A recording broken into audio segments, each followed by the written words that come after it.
श्रियकान्ताय कल्याणनिधये निधयेतिनाम् श्रीवेङ्कटनिवासाय श्रीनिवासाय मङ्गलम्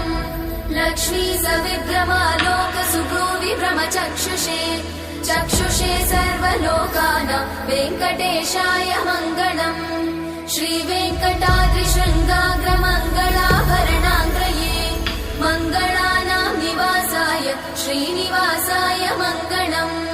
सर्वावयव सौन्दर्य सम्पदा सर्वचेतसां सदा सम्मोहनायास्तु वेङ्कटेशाय मङ्गलम् नित्याय निरवध्याय सत्यानन्दचिदात्मने सर्वान्तरात्मने श्रीमद् वेङ्कटेशाय मङ्गलम् स्वतः सर्वविदे सर्वशक्तये सर्वशेषिने सुलभाय सुशीलाय वेङ्कटेशाय मङ्गलम्।